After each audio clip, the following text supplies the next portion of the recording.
స్వాగతం సుస్వాగతం. అలరించే ఆనాటి చిన్నపిల్లల కథలతో మీ ముందుకొచ్చింది మీ కథ సుధాలహరి. కథ అన్నదాన మహిమ. సేకరణ శ్రీమతి నంద్యాల సుధామణి. స్వరం Nagamounika. Please like, share and subscribe to our channel. అన్నదాన మహిమ. విక్రమార్క మహారాజుకు ఒకనాడొక ఆలోచన వచ్చింది.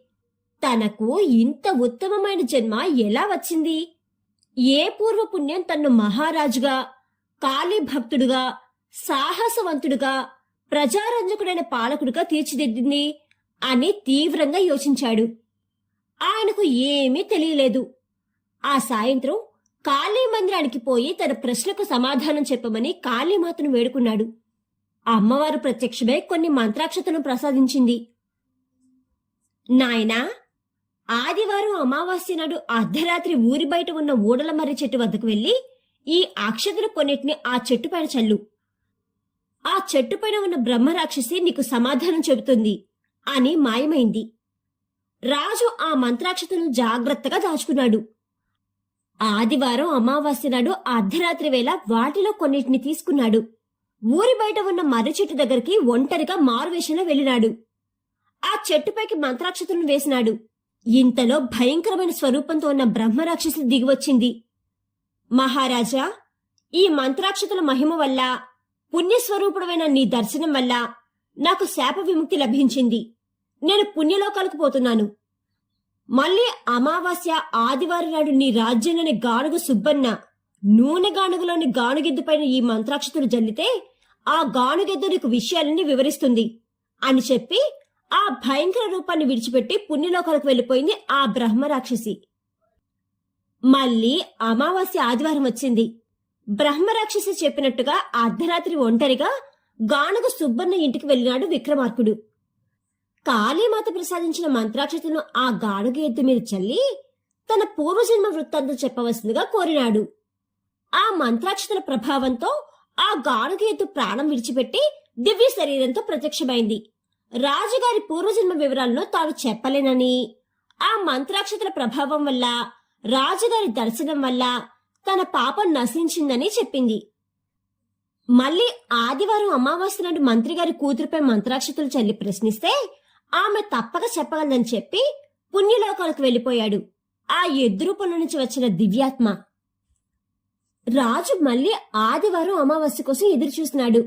ఆ రోజు కాళీమాత ఉపాసన చేసి ఒంటరిగా మంత్రిగారి ఇంటికి వెళ్లి అర్ధరాత్రి సమయంలో ఒక ఏకాంత మందిరంలో మంత్రి కుమార్తెను కూర్చోబెట్టి ఆమె పైన ఆ మంత్రాక్షతను చల్లి తన పూర్వజన్మ గాథను వివరించమని కోరాడు. మంత్రాక్షతల ప్రభావంతో ఆమెకు పూర్వజన్మ జ్ఞానం కలిగింది. ఆమె ఇలా చెప్పడం మొదలుపెట్టింది. మహారాజా, నీవు పూర్వజన్మలో సద్వంశంలో పుట్టిన బ్రాహ్మణుడువు. విద్యార్థులకు వేదం నేర్పుతూ కేవలం రైతులు పంటను కోసుకోగా పొలంలో రాలిపడిన ధాన్యపు గింజలతోనూ, నీటిపై పెరిగే నివ్వరి ధాన్యంతోనూ, రాలిపడిన కాయలు పండ్లతోనూ కడుపు నింపుకునేవాడివి. నీకు భార్య, కొడుకు, కోడలు ఉండేవారు. ఒకసారి కరువు వచ్చింది. అనేక రోజుల ఉపవాసం తర్వాత ఒకరోజు నీకు, నీ కుటుంబానికి తలో పిడికెడు ఆహారం దొరికింది.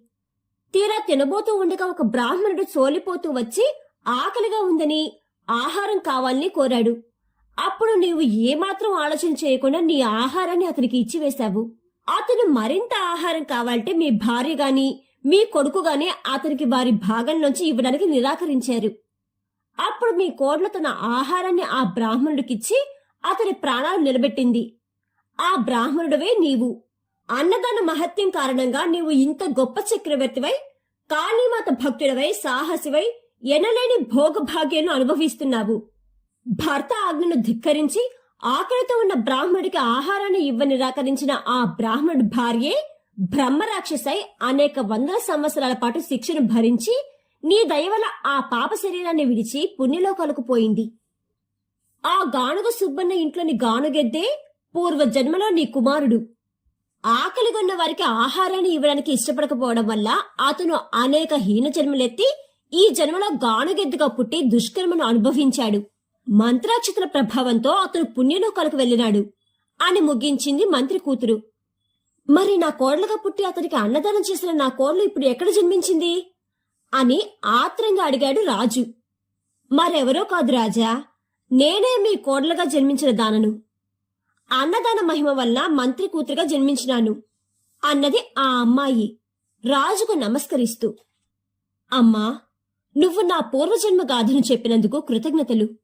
గత జన్మలోనే కాదు, నీలాంటి సుగుణాల రాసి ఈ జన్మలో కూడా నా కోడలే అవుతుంది అన్నాడు రాజు ఆమెను ఆశీర్వదిస్తూ.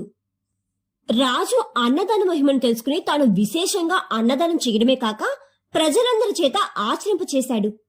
ఆ తర్వాత మంత్రిగారి కూతురు మహారాజు కోడలైంది. ఈ కథ పెద్దమ్మ ఎంతో బాగా చెప్పేది. ఆ వర్ణన, ఆ హావభావాలు నన్ను మంత్రముగ్ధురాన్ని చేసేవి. ఎప్పుడెప్పుడు అన్నదానం చేసేసి పుణ్యం పొందుదామా అని ఆతృత జనించేది. ఈ కథ విన్న 1-2 రోజుల పాటు ఎందరు భిక్షగాలు వచ్చినా విసుక్కోకుండా భిక్షం వేసేదాన్ని. మా ఇంట్లో భిక్షగాల కోసం ఒక కాగితాల గుజ్జుతో చేసిన బుట్టలో జొన్నలు పెట్టేవారు. రాత్రి కొర్రన్నం వండి భిక్షలకు పెట్టేవారు. ఆ గిన్నె బయట అరుగు మీద పెట్టుకుని వచ్చిన భిక్షగాళ్లకు పెద్దమ్మ అన్నం పెట్టేది. కొందరు కొర్రన్నం వద్దంటే వాళ్ళని తిట్టిపోసేది. ఎంత పొగర్రా నీకు, అన్నం వద్దంటావా అని. కథ కంచికి మనం ఇంటికి, అన్నదాన మహిమ అనే ఈ కథ కనుక మీకు నచ్చినట్లయితే please like and subscribe to our channel.